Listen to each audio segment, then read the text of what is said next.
Formula One Philosophy is back for our Imola Grand Prix recap. This is part 2, the bad. The bad that we saw in the Grand Prix. I'm just going to warn you right now, Sean. I'm going to step on my soapbox for a little bit of this episode, as Eddie Jordan and Coulthard's. Yeah, I know. I'm just warning you now. Didn't warn you before we did this because I knew you'd just be like, no. But we're recording, so it's too late now. Okay. So we were talking about last part about some meh. And I said I wanted to leave a meh for the bad section. And I'm going to put McLaren in the meh, but leaning towards the bad. Because on the surface, they had a good weekend. Right? They beat all their rivals in points. They didn't win the race, but they did all they had to do other than that. Had some bad pit stops. But they're still leading the constructors and the drivers by a significant amount. So to say that this was a bad weekend when you got 33 points, more than anybody else, is ridiculous. It's just that this season was always going to be, can they develop faster than Max can figure out the Red Bull? And it looks like Max figured something out. And it, like you said at the end of the last episode, it may just be that Red Bull or Max is programmed, literally in his case, for classic tracks. And by the end of the Monaco Grand Prix, we may be talking about how Red Bull's fucked again. But at the same time, you can't look at it as a good weekend for you, because if Red Bull does get this right, Max is going to storm back and potentially blow them out of the water. So I'm happy to see them a little worried, but they need to start getting on their developments. And I think you outlined this preseason that by Spain we'll know more. We'll know who the real winner or losers are. So they got about 2 Grand Prix to figure this out, if there's a problem. Yeah. And I don't necessarily disagree with you on the McLaren topic. I don't think this race means anything for Red Bull. I don't think this race is an indication that Red Bull is back or that they've found anything. Like I mentioned in the previous episode, Max loves Imola. He could drive a go-kart around Imola and probably have a faster lap time than the Saubers. So this, I don't think we can take too much from the Red Bull side. Yes, it was a good weekend for them. We talked about that. But ultimately, this was always going to happen in my books. Monaco will be back to normal, in my opinion. Max may be up there, sure, depending on if it rains or not. But I think you're right. This is kind of a whatever weekend for McLaren, leaning towards bad because they couldn't capitalize on it. Yes. They had everything available to them to do it and didn't. So, yeah, good call. And the bad pit stops, like I mentioned last episode, not good. Like, what were they nervous about? What was going wrong? Maybe it's just a bad weekend for them, and that's allowed. And I tend to agree. Yeah, I tend to agree with you about the Red Bull thing too. I don't think this is the sign. It's just Max hadn't won like this all year, and and like I said, if he has figured something out, then McLaren may have left it too late. But yeah, I tend to agree with you on that. This might just be one of those races, and if Max wins Monaco, and because he has been pulling out good qualifying laps, then it's very interesting. But yeah. I don't know. I think I agree with you. We may even see Red Bull like 8th, 9th, and that wouldn't surprise me in Monaco. But yeah, we'll wait until that Grand Prix is done. Yeah, exactly. One more thing I want to say about McLaren. I noticed in the broadcast, I don't know how you, if you picked up on anything in the broadcast, Lando was an afterthought this weekend in qualifying and the race.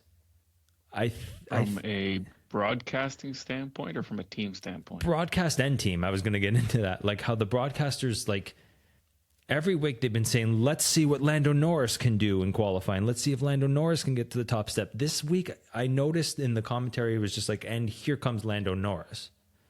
Like It was almost like, we don't expect you to do anything anymore. They're slowly... But he didn't give us any reason to think otherwise. Completely agree. but I think they're slowly starting to admit that he's not the title contender. And they've kind of been in denial. Even though Oscar won 3 in a row, they've kind of been like, oh, well, Lando just needs to fix his Saturdays. No, I think they're starting to lay the groundwork to be like, yeah, this is Max versus Oscar. And they're going to make it clear instead of being in denial. We know. Yeah, but sure. But they're 13 points apart. Agreed. It's not clear yet. Right. It's not clear yet. But do you think Lando has the propensity to go like 3 in a row like Oscar? Or if Oscar keeps taking charge like he is he ever going to really catch Oscar? I don't know. I don't think so. And that's a good point. I don't think Norris has what it takes to win 3 in a row. Mm-hmm. But I think he's still a contender because he's going to be on the podium for the next 6 to 10 races. Mm-hmm. So he's definitely in contention. But for him to be truly in contention for the Drivers' Championship, we have to see Piastri and Verstappen fuck up a couple of races. Completely agreed. I think Norris is pegged to second place. Yep. Who comes in first, I don't know. Excellent point. That's what I was getting to. Like, he's back in his natural habitat the last 2 races. Mm-hmm. And Yep. it's very like he's inconsequential at this point. He's the secondary driver of determining the constructors, which is what Oscar was last year. They switched roles, and I think it's pretty clear now. Yes. But we'll see. It's still a long season. It was kind of pathetic to watch him ask to pass Oscar on the radio. His tires look bad. Please, Daddy, let me through. Like, Jesus, dude.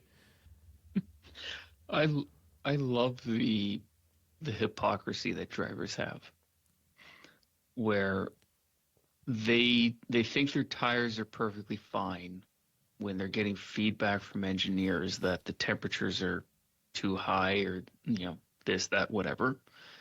The engineer is always wrong. The tires always have more pace, or the tires never have enough pace, right? They have a direct line of sight to the front tires. They should know what it is. Okay, and that's fine. But when the engineers tell you the tires are too hot, there's graining, there's whatever, and they come back and they say, "Oh no, the tires are fine. I've got however much pace." Okay, fine. How you can judge what the driver in front of you's tires look like, I don't know. Like, obviously there are signs, and we know what to look for on a tire to say it's going off. But one thing that's been very clear with these current generation of Pirelli tires is that they're able to clean themselves up. They go through a graining phase where they're absolute shit and you think the tire's dead. But if you're a driver that can kind of manage the tire and push through it, they clean up really well, and you actually get a lot more performance out of them once they clean up. So you're right. That kind of was Norris whining to the team like, oh, his tires look dead. I'm not asking to pass him. I'm just putting it out there. Yeah. It's like, well, you are asking to pass him. Stop pussyfooting around it. Ask to pass him. And if they do it, great. If not, just overtake him on track. If his tires are truly dead, you'll be able to do it. You and I were texting each other, and we were saying how the safety car kind of saved an awkward conversation between McLaren and Norris this week. Where if Oscar was on the same tires as him, and just, I don't know if you thought Oscar was screwed in strategy. I don't know if maybe Oscar panicked and thought his tires were bad. A lot of people are speculating that he got screwed. I don't know what you think on that, but if they were on the same strategy, they would have had to have said to Norris, hey, move over. I think that was the time, right? Like, Oscar's our best chance to beat and catch Max, right? Like, yeah. But he was saved. But yeah. So, yeah, no, maybe I'll save my thoughts on that for once you're done with McLaren. That'll be my first bad for the weekend. Okay, you know what? That was it. So get into it. Okay. So Pirelli tried something this weekend that I've been asking for a couple of years now. We talked about it last year. You and I have talked about it when we're not recording, that Pirelli needs to stop trying to cater to the drivers and make a true one-lap tire. And that's what they did. They implemented the C6 tire, which is the softest tire in the range, which is the soft tire that we had this weekend. And everybody fucked up on that tire. And that's why we had the qualifying that we did. Because nobody was confident on the tire because it was a true one-lap tire. Yes, it would last more than one lap, but you didn't get optimum performance out of it unless you were able to manage it around a lap. And Imola is a proper old school circuit where it eats tires.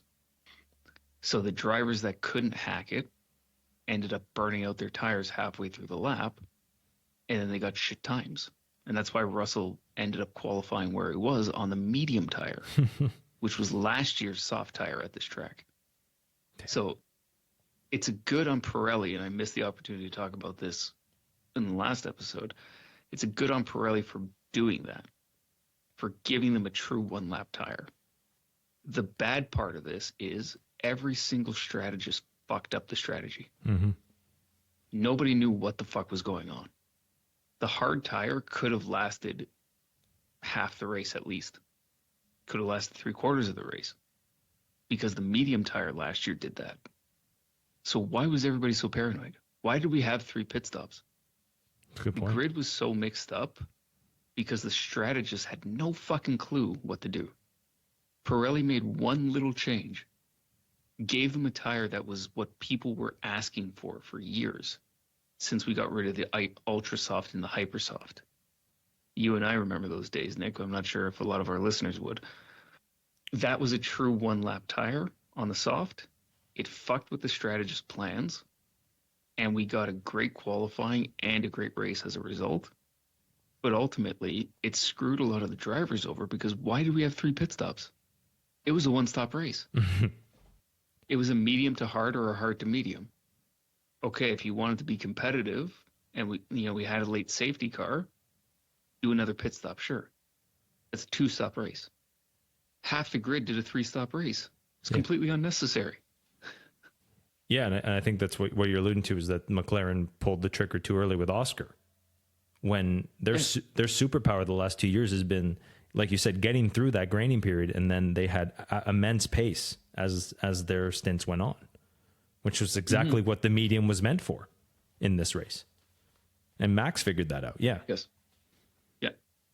So I would have loved to see somebody roll the dice and say, okay, it's a late safety car, put the fucking soft on. Let's go. Leclerc almost did. The Ferrari engineer, his engineer, talked him out of it. I don't know if you saw that. That would have been a very Ferrari thing to do. He said 16 laps on the soft. I don't know if we can do it. And Leclerc wanted to try it. But the only reason he didn't is because Ferrari, talking to Leclerc about pit stop, called Hamilton in. So they almost double stacked or fucked him again. In the they almost Monaco'd him. He stopped it. He saw Hamilton, thankfully. That's hilarious. Yeah. And that again goes to the hypocrisy of the drivers, because they'll sit there in qualifying and say, oh, the tire's shit, it won't last a full lap. But then you see them in practice and they're putting 10, 20, 25 laps on a soft tire. The tire will last. It's just not going to give you peak performance for 25 laps. But neither will the medium, neither will the hard. Mm-hmm. There's always a management phase of it. So I think Leclerc was basically, well, fuck, my race is done. Let's fucking try something and see if I can manage to get, every other lap or every third lap, overtake a car or two, right? Manage the tire, and then when it's back in its range, bang in a fastest lap or two. So I think that would have been an actual good call from Leclerc, but Ferrari was, too chicken shit to try it. And so was he. Like in the end, like you said, he sits there and talks and says, I can do it. But when push came to shove, he was scared. He was trying to get somebody else to make a decision for him, which has always been his problem. But yeah, sure. But also he doesn't have a gun to the mechanic's head to tell him to take the soft tire, right? They're going to listen to the guy in the pit wall. Well, not yet. But I think, like what you said last episode, Suicide Watch, he might put a gun to his own head and say, do what I say or I'll shoot. I think at that point, Anyway, I'm just I saying don't that. think you'll be able to post this one to YouTube. Yeah. Oh, okay. Well, I didn't say any words, so we'll see. We'll see. This every episode has an Easter egg. So my first bad was Mercedes, and I don't think there's much to say there, but it's just a bad weekend for them. I won't delve too much into it, but yeah, Antonelli shit the bed in front of his home crowd. That's a shame.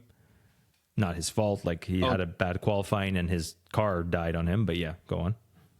Yeah. No, I'll give it to him. He's a young kid. He's on his home turf. He lives 30 minutes from the track. You know, it's home pressure at 100%. 17 years old. Yeah. To me, this is Hadjar in Australia. Yeah, it happens. He needed this to happen. Yes, good point. But yeah, Russell qualified third on the medium, like you said, and just non-existent in the race. So not much to say, but back to the drawing board and a bad weekend for them. And again, I'll stack this up to two different tiers of cars. I think the Mercedes is one of these, quote unquote, modern F1 track cars. Okay. So I agree. They were on my bad side as well. So they should not have been at the back of the pack.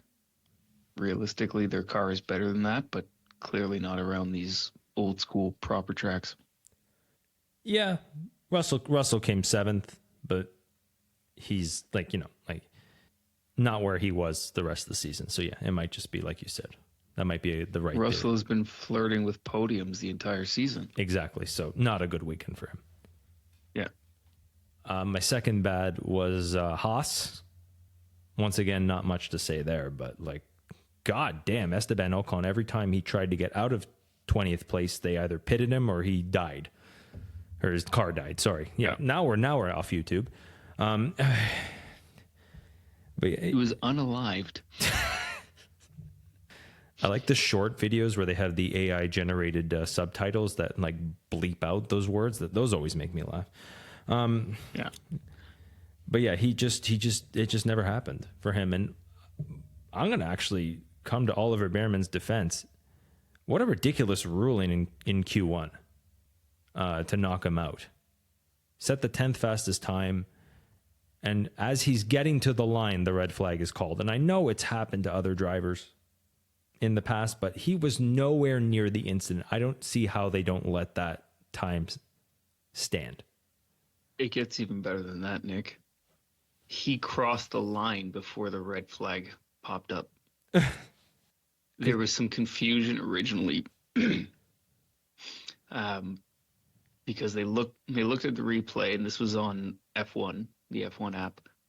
They looked at the replay and they saw the 5 red lights over the start-finish straight were lit up, and they went, "Oh, I think Behrman doesn't have it because they're red." Then they came back and they went, "Oh shit, my bad." Not in those words, obviously. And said, no, those 5 red lights over the gantry, those are red because it's the end of the session. The checkered flag had already flown. And they show very clearly, as Behrman crossed the line, the LED indicators on the side of the track were not red yet. Unbelievable. And it was under investigation, but they couldn't hold the qualifying session any longer. So race control fucked up, wasn't able to figure their shit out, and then basically told, I believe it was Bortoleto,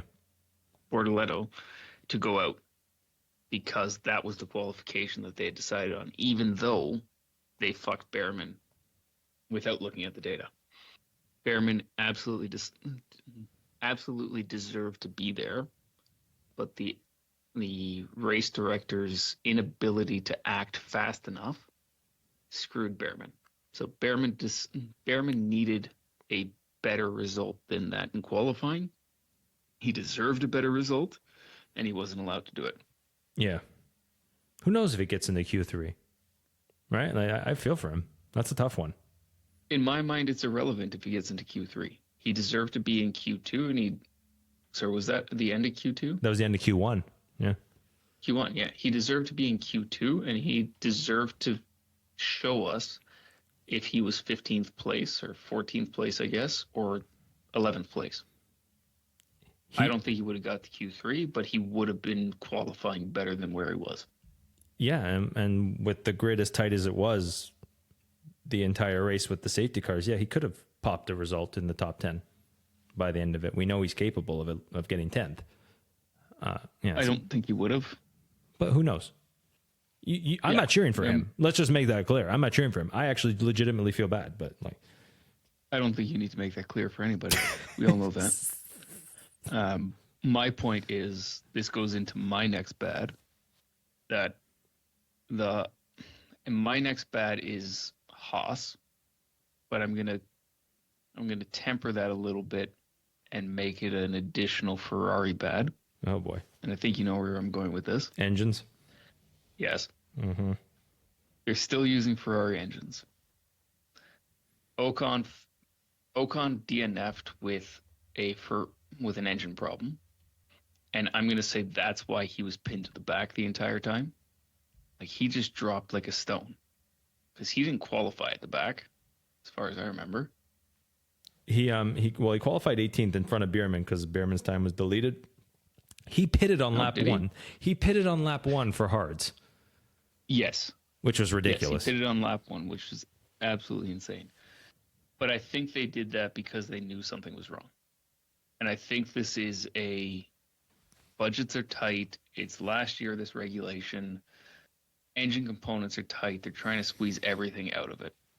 Right? So we're what? We're 1, 2, 3, 4, 5, 6, 7 races into a 24-race season, and they have, I believe, 4 engines available to them. So you do the math, Nick. It's about time that one of these engines went pop. Yes. Well, we're about to hit a third of the season, so they're actually ahead of schedule. But yeah. So I think they're running these engines right to the limit. And I think they knew that they were borderline, and it happened. Ultimately, I think they were hoping to get through Monaco, because Monaco's not a high-speed circuit. Neither is Imola. And if they could get through these 2 races, then they introduce a fresh engine in Spain with the new regulations and upgrade package and everything else. And then you've got Spain, Canada, Silverstone, Spa. Hungary, right? Austria. You want fresh engines. Yeah. You want fresh engines for all those, right? Mm-hmm. So by the time let's see, if you made it to Monaco, then 7 engines or 7 races per engine puts you into the Netherlands, which makes sense because then that's a fresh engine for Italy, which then you're Italy, Baku, Singapore, Coda, Mexico. Probably taking. And then you have one more.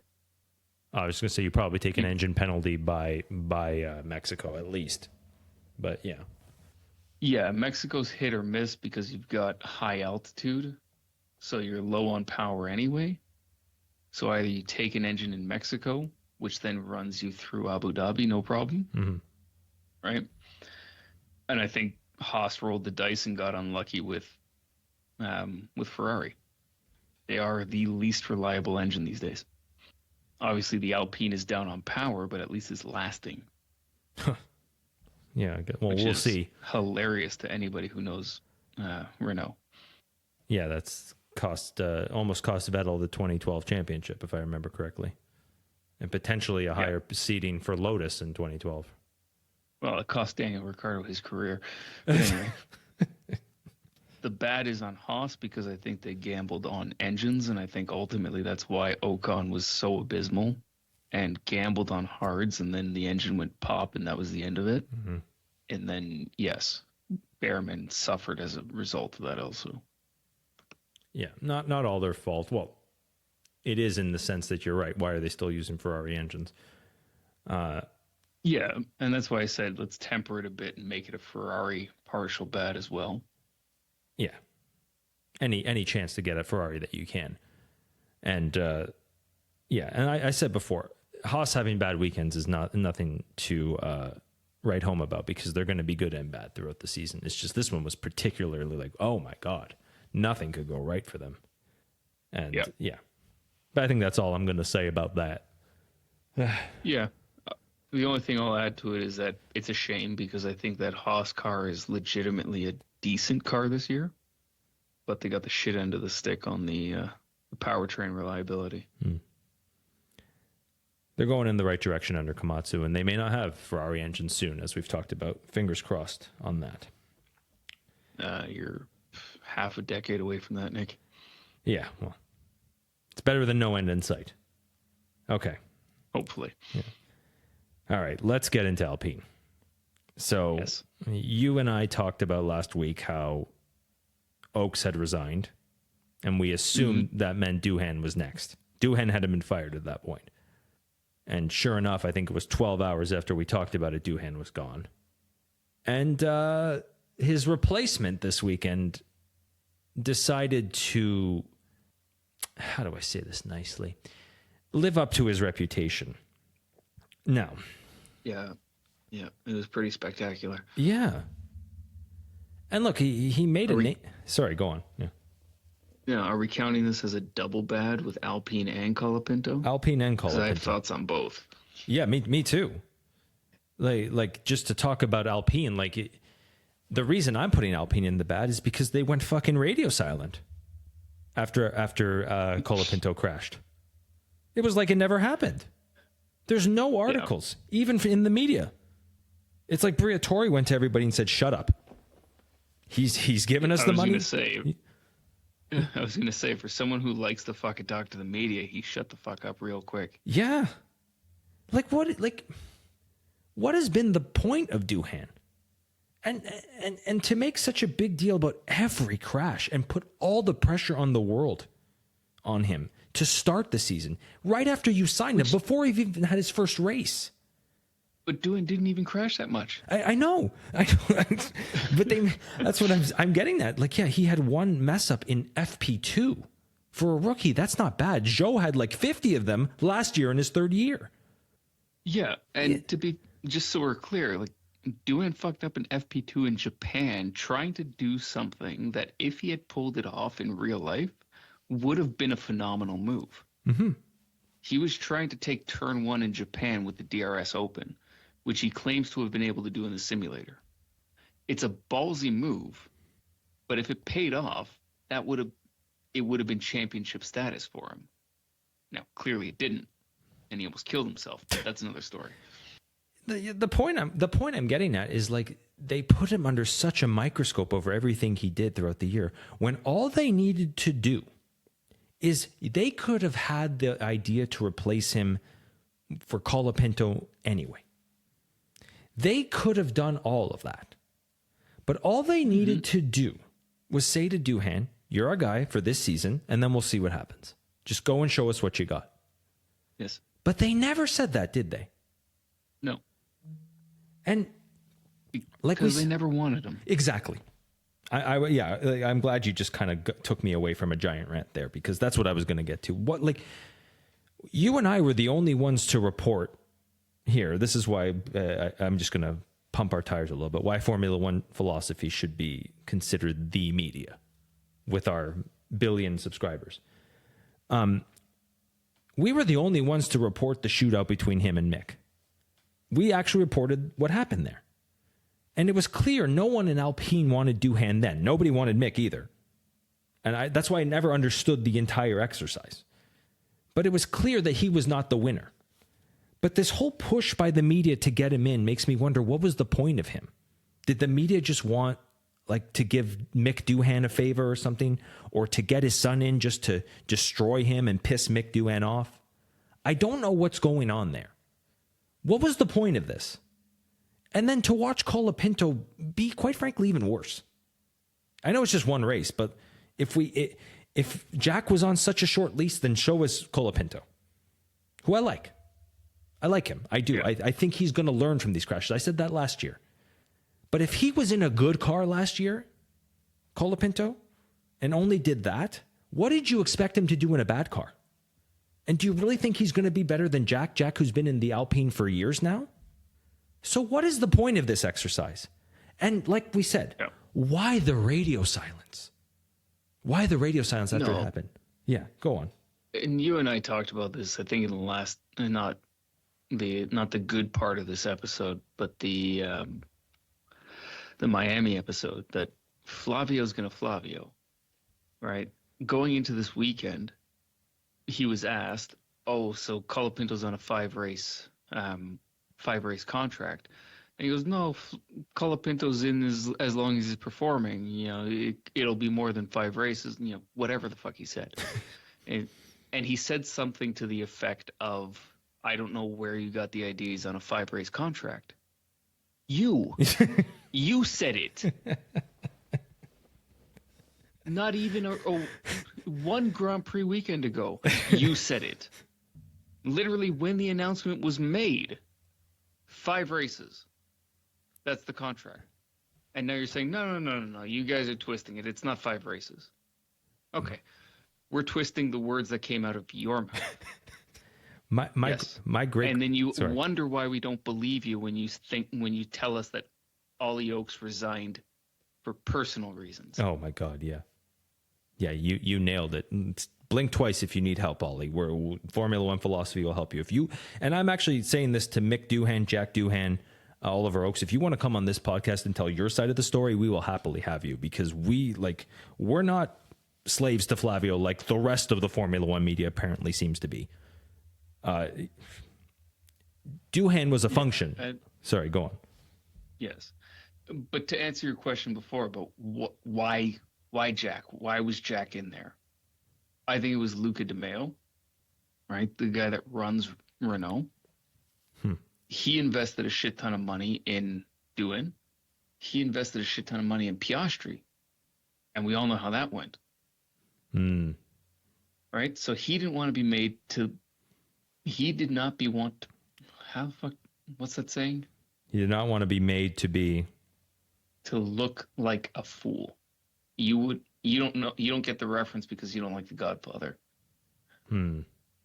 He doesn't want to be made to look ridiculous, and a man in his position cannot afford to be made to look ridiculous. I think that's all it comes down to, is he invested a shit ton of money in Jack Doohan, which I wanted Jack to have a longer career than he has. And keep in mind, he's still a reserve driver. He's not gone. But I mean, so is Mick. So what does that tell you? Yeah. I think they've burned Jack in such a way that it's hard to put him back. But yeah, like Mick. Yeah, but he was at the race this weekend, right? They kept cutting to him. Like, well, yeah, of course he's there, because he's the reserve driver and he still wants to be there. He still wants to get in the fucking seat, so he's going to do his job like a good little boy. But ultimately, you've killed his career. You're not going to take him. No one else is going to touch him now, because he's got this stigma of being dropped, which is absolutely fucking ridiculous. He deserves more than that. And Flavio fucked him. Luca De Meo put him in there, and Ollie Oakes defended him. And we know that Ollie defended him. He should have gotten better than that. Yeah. And I hope he's able to get back on the grid.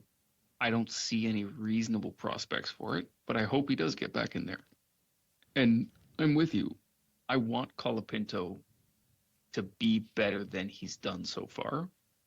And maybe he bounces back and maybe he shows us what he is in Monaco. But given his record, I think there's a big repair bill for Alpine coming in Monaco. Which they can't afford. And right. Yeah, and did nobody learn the lesson of Nick DeVries? Right? Like, it looks like Nick DeVries was just like that person who comes into the house like at a party and nobody knows him, and he's just sort of there and he's talking to a few people and everybody knows he showed up. But then the second he leaves, everybody's like, who the fuck was that guy? Because you don't know? I thought you knew. Yeah, exactly. Where the fuck did this guy come? But that's what they're acting like Nick DeVries was, instead of learning the lesson. Former Williams drivers or people who have been learning the Williams cars doesn't necessarily translate well to other teams. Yeah. And you need time for them to adjust, which Nick DeVries didn't get. And it sounds like Franco Colapinto doesn't have, but Flavio changes his mind week to week. Yep. And how apt that you made this a Godfather reference to the mafia that is Alpine. Have we heard from Oliver Oakes? Or is he swimming with the fishes? I don't, fuck's sake. What is going on with that team? Well, this doesn't fit into the bad, but we may as well bring it up because it has been talked about. The reason that nobody is saying it, but the heavy implication as to why he resigned is because his brother was arrested. Ooh. And did you hear why his brother was arrested? No, I didn't. Transferring the proceeds of crime. Hmm. So basically taking money that was gained illegally and using it to do something with effectively. It's basically money laundering without using the words. And one of the things that I saw, and I'll take it with a bit of a grain of salt, but at the same time, I'm inclined to believe it because what we know about the high tech team and high tech's bid to get into F1 is that the Oaks family, his brother, basically was using money funneled through subsidiaries and go-betweens and everything else from the Mazepins. Yeah, I was about to say. Who are under sanction by all of Europe and the US and however many countries in the world, that their money is not good enough, which it shouldn't be. That's not a topic for this podcast, but that's the story that's come out and has been loosely tied to why Ollie Oaks resigned. I don't know if I buy it. I think Flavio wanted him out, and this was a convenient way to say, hey, leave, or we'll make the implication, a firm, yes, this is why. So, yeah. It's Flavio's been back at this team for how long, and they're already involved in money laundering? Like, Jesus Christ. Like, I know it was the Mazepins. The implication would be that Flavio saved them from that. Uh-huh. Yeah, sure. I believe that totally, Wink. But also, let's just be clear. Ollie Oaks' brother had nothing to do with the F1 team, which is why I don't believe that he would have resigned to protect anybody, because there was no connection to that. But anyway, we don't know what's going on behind the scenes. We don't know who has who by the balls. And I imagine Flavio would not have come back into this team without having everybody by the balls, which has been his entire career. Like, his entire career has been, if I go down, I take you with me. The only one he couldn't take down was Michael and Ross Brawn, and the rest is history. So, yeah. Anyways, what a mess. What a mess. Every year they just seem to get more and more ridiculous. Anyways, I think we can agree we all want to see Colapinto succeed, but he is effectively a pay driver right now. And that's something apparently F1 doesn't want any more of, but he is so hyped, so beloved, such a personality that they're looking past it. But how many former Williams drivers who are pay drivers do we have to go through until we realize, like, it's not going to always work?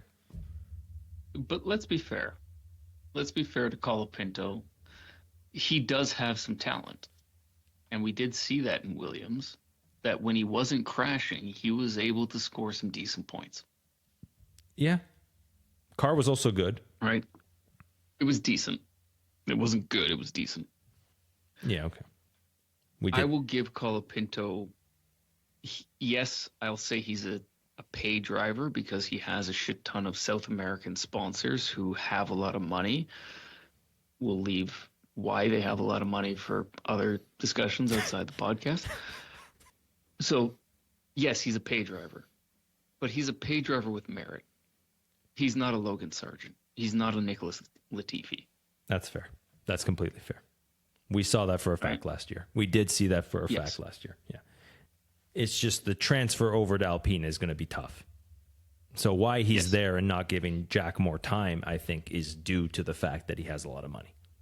And that's ridiculous for a sport that has so many hate videos about Lance Stroll, is now beloved to Franco Colapinto. I just think it's very hypocritical. But yeah, at the same time, I do want to see him succeed. It's weird. It's a weird situation we're in. Yeah. Anyway. So, are we done ripping Alpine? Yeah. So I guess you have one more thing you want to talk about, because I want to step on my soapbox for just a few minutes. So you have at it. I need to rip on Colapinto a little bit. Oh, yeah. Separate from the Alpine thing. Okay. His fan base is absolutely fucking terrible. Yes. And this isn't just because of what happened with Tsunoda over the weekend. I can only assume that they're picking on Sonoda because they think that if Colapinto does well, the interest from Red Bull will come back and he has a chance to be in Red Bull next year, which is absolutely a fucking pipe dream. It's not going to happen. No. Even if Sonoda isn't at Red Bull next year, it's not going to be Colapinto. So being absolute racist dipshits is not helping anybody. This is not something that belongs in the sport. We saw this with Max in 21, in 22, and I think in 20, where his fan base was absolutely fucking terrible. Absolute racist towards Hamilton because that's who Max was competing against at the time. There's no place for this in the sport. And we established that early on when this was happening, that Max's fan base was out of line. And Max was very quick to distance himself, not necessarily calling out his fan base, but basically saying they're their own people, they can do what they want. I thought that was a bit of a cop-out from Max, but ultimately his fan base has not been absolutely terrible recently. But what we saw from Colapinto's fan base this weekend doesn't belong. No. And we have to shut that shit down right now. There's no place for it. No, not at all. They went a step further and targeted Mick Doohan, Jack's father, and went so far as to create fake accounts for him on social media to post him mocking Colapinto's crash to trigger Colapinto's fan base into going after him. Jesus. They trolled themselves. Colapinto came... Yeah, exactly.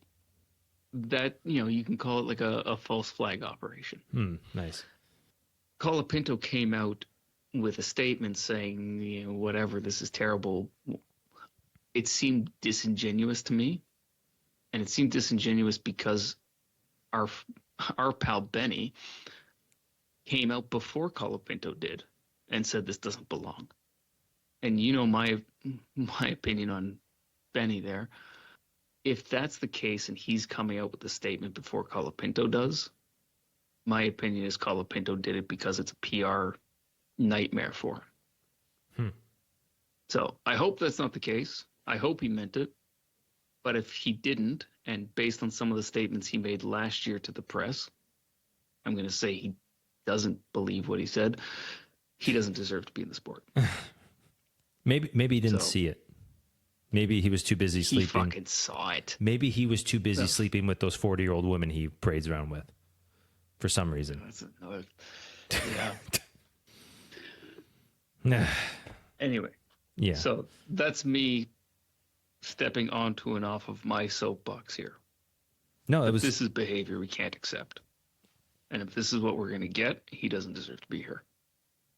You're absolutely right. To just resort to racist comments for someone like Yuki who's established himself in this sport, it shows like a very juvenile way of looking at this. It's absolute nonsense. Even if Yuki was just a rookie driver, it's still bad. But we know Yuki's not there because of any type of help. He earned a spot there. So to resort to racism means that you have no argument against it. You're just trying to be assholes for asshole stakes, and we don't like that here. Yep, exactly. They're not attacking him for being a paid driver or anything or else. They're going to the lowest common denominator because it's all they have left. Exactly. Yeah. Yeah. So anyway, well said, Sean. Okay. So I'll step onto my soapbox, and this relates to something that we've talked about before in other terms, and we also talked about in the first part of this episode of how if Imola's gone, F1's lost the plot. Mm-hmm. And I'll say, I know you get mad at me for saying this, but shame on the media once again for going silent. All the reports are, well, it looks like we're going to lose it. End of discussion. Fight for this fucking Grand Prix, please.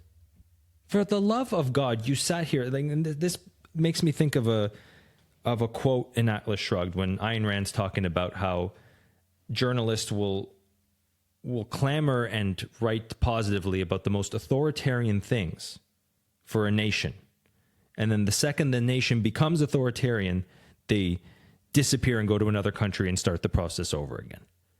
You journalists have sat here complaining that something's wrong with Formula One. There's something missing in Formula One all season, all the last couple seasons. And you and I have been defending it and saying there are a lot of good aspects about Formula One.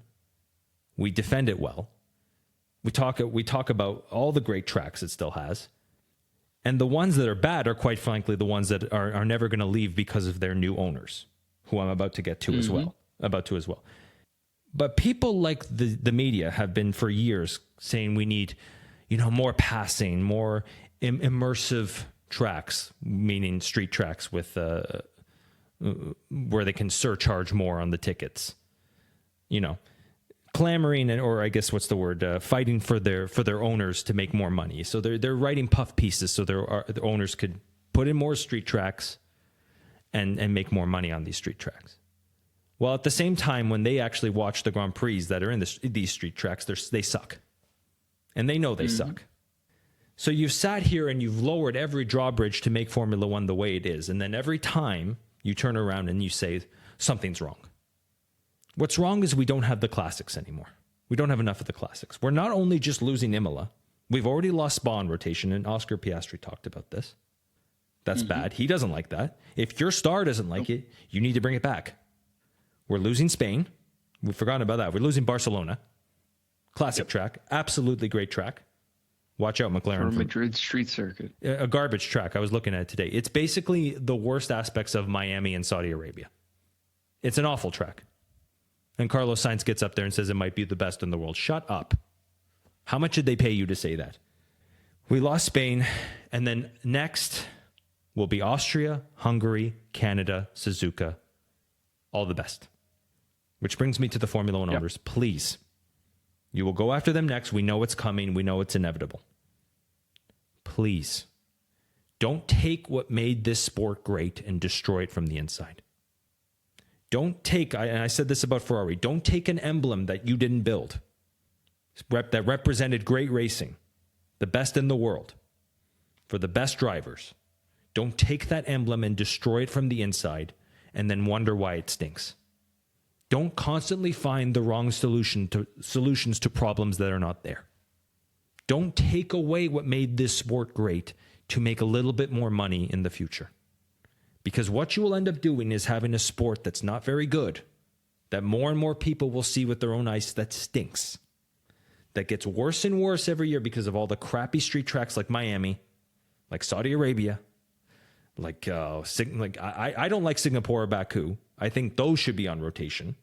I know they have their place, and I like them because they bring a little bit of flair and difference to Formula One, or what's the word I'm thinking of? Spice to Formula One. Variety. There you go. But if let me just stop you there for a second. Go. I disagree in the sense that I like Singapore and Baku. But if getting those on rotation means we can keep Spa and Spain and bring back Malaysia, I'm all for it. Malaysia's another one that we lost too. Well said. I forgot about that one. Yeah, and that's a classic, well done track with inclement weather that created chaos. It was a lot of fun, that track. Phenomenal track. Even without the weather. Yeah, that's a good point. There's been some spectacular races there. The point I'm trying to make is that it's not going to stop at Imola. It's going to be all of them eventually. It's going to be all the ones we love eventually to make a little bit more money. But like I said 15 years ago to you, eventually this will become Indy. And Indy died. Because there's a lot of courses like this in Indy, and nobody really watches it. What does everybody watch in Indy? The classic, the Indy 500. Don't take what made your sport great and turn it into something that's not. You should be fighting and making staples of the classics that created excellent racing. Like I said, the cream rises to the top in Imola. The cream rises to the top in Spa. The best winners there, Schumacher, Raikkonen, Hakkinen, one of his greatest wins was there. We think of Spa, we think of racing.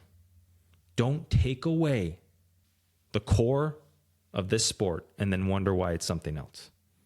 Please, F1, fight for these courses. Not even, and I kept all the history behind this. I kept the history of the owners. I kept the history of Americans taking over European sports and fucking them up. Look at the Premier League in soccer. All the American owners come in there, try and make more money, try and gouge the fans for more prices, end up bankrupting the team, and a British person has to rebuy it and start all over. Manchester United, Tottenham. It's going to happen to Formula One, and I don't want to see it happen. It's going to happen very slow, though, in Formula One, because Formula One works on year terms. They don't, things happen faster in the Premier League. Please fight for Imola or don't complain with the result that you see. Anyways, that's all I have to say about that. Yeah, I think you're very passionate about it, and you're, let's say, more passionate about it than I am, but I have the same problem. Spa should not be on rotation. Spa should be a permanent fixture of the calendar. If you're going to rotate anything, rotate Saudi Arabia. That'll never happen. Rotate Miami. Mm-hmm. I agree, and I agree for the same reasons that you think it. Rotate Qatar. Oh, God. Rotate the Netherlands. Rotate Abu Dhabi. Well, you can just take Netherlands away. I think you and I are both okay with that. And it is going away. Yeah. That's already agreed. Yeah, rotate Abu Dhabi, which produced precisely nothing in 15 years. Yeah. Well, one race, which was not I'm okay with Abu Dhabi's thing, but it wasn't the track that created the drama in 2021. Let's just put it that way. No, it was not. One thing I want to bring up that nobody mentions, and I hate this phrase, and you've used it before, but the lie is in the omission. Mm. Right? What about Hungary? What about it? Nobody's talking about Hungary going away. Well, isn't it being replaced with another Hungarian track? Or no, not even that. Not as far as I know. So I love the track. Don't get me wrong. I think it's a great track.